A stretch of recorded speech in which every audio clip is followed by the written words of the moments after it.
You need to stop what you're doing right now and go out and buy the new Blue Oyster Cult album.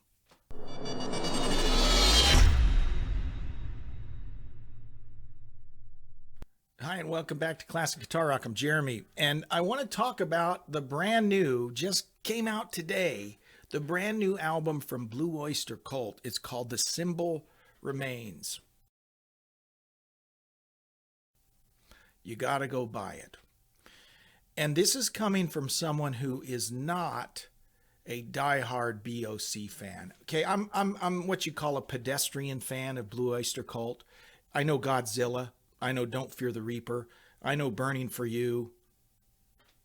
Cities on Flame. You know, I know a few of the songs. Veteran of 1,000 Psychic Wars or whatever it's called.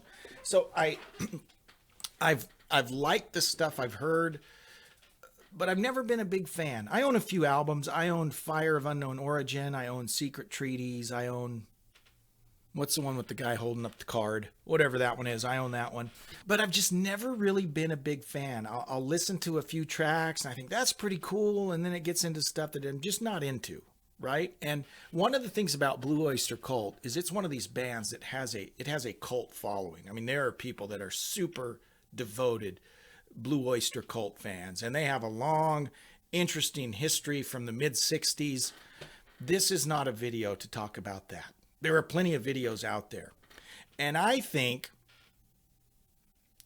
the fact that I am not an expert on Blue Oyster Cult or what you'd call a massive Blue Oyster Cult fan makes me uniquely qualified to talk about their latest release, The Symbol Remains. I love it. And I'll tell you right now, this might be blasphemous, much more listenable to me than any of the other albums of theirs that I own, including Fire of Unknown Origin, which people kind of say, oh, that's their pop album, whatever. I like this album better.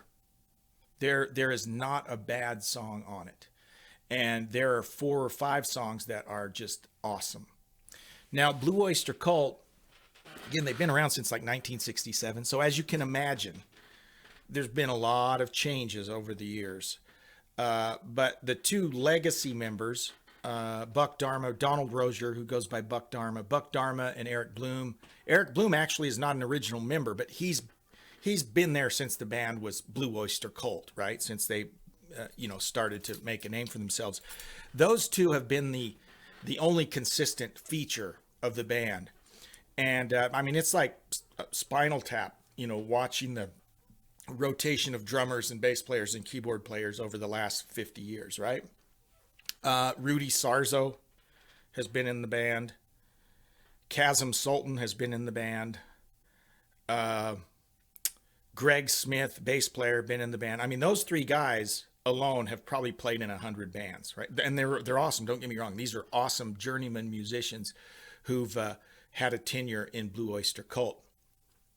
This is their first album since, I think, 2001.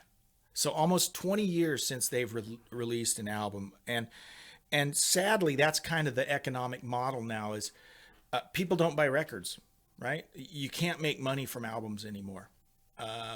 Between streaming platforms and people that might just pirate them. Hopefully no one's pirating them. But Spotify, iTunes, yeah, the bands make money from that, but not much, okay? And Eric Bloom even mentioned in an interview a few years ago, he's like, why record an album? We'd be better off to focus on touring. We can at least make some money touring. And they do have a pretty avid following, so they can still tour and do okay.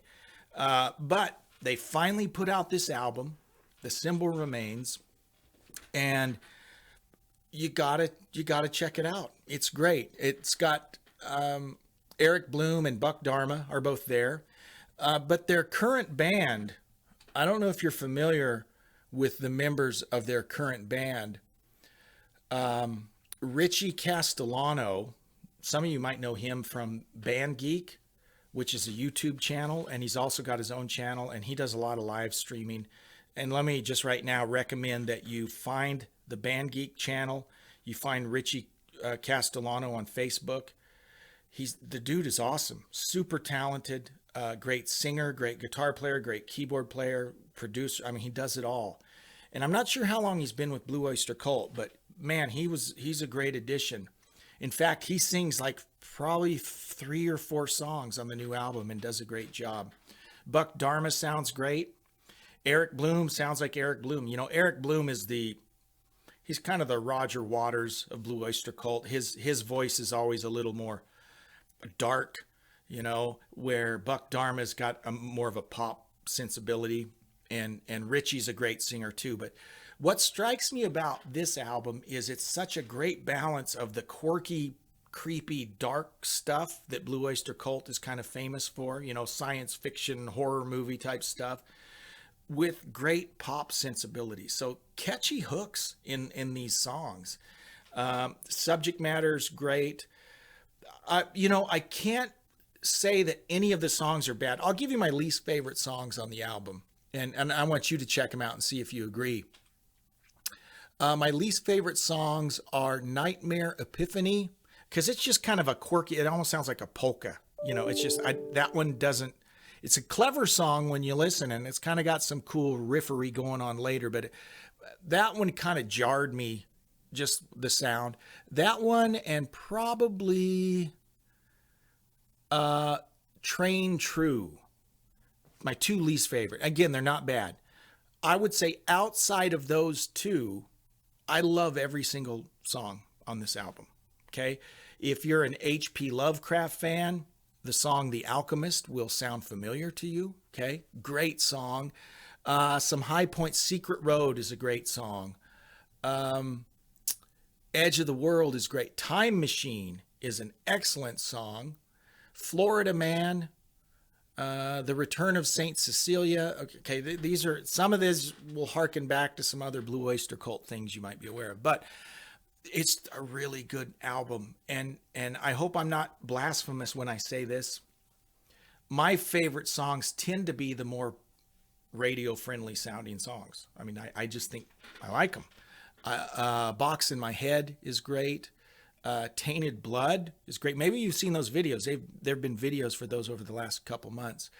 And Secret Road, you know, those all have kind of some pop sensibilities to them, but they're cool songs. So if you've never been a Blue Oyster Cult fan, all the more reason to go buy this album. That's kind of where I was. I mean, I appreciated some of their stuff, right? I love the More Cowbell skit, right, on Saturday Night Live. In fact, I've even picked up some albums over the years, but this one is the most listenable Blue Oyster Cult album I've heard. I mean, from start to finish, I enjoyed it. It first hit Spotify last night, and I've listened to it like probably 4 times. Yeah, 4 times all the way through since then, just so I get a better feel for it. And I like it more every time. It's a great album. The rest of the band, I mentioned Richie Castellano, Danny Miranda is on bass, and Jules Rodino is on drums. It's a really tight unit. I mean, it sounds good. The vocals sound good. The guitar works good. Buck Dharma's phenomenal guitar player. Richie might be doing some of the guitar work. I don't know. I haven't dug in enough to know, but Richie absolutely could. He's a phenomenal guitar player and singer and keyboard player. So kind of an all-around utility guy. But it's a great album, and I would highly recommend that you give it a spin. And it's a great starting point. If you haven't been a huge Blue Oyster Cult fan, start here and work backwards, right? There's great stuff in the back catalog too. But this is a good album that will not disappoint. So I give it 2 thumbs up. I'd give it 3 if I had another thumb, but 2 thumbs up. I'd love to hear your thoughts in the comments. Thanks for watching, and we'll see you next time on Classic Guitar Rock. Bye-bye.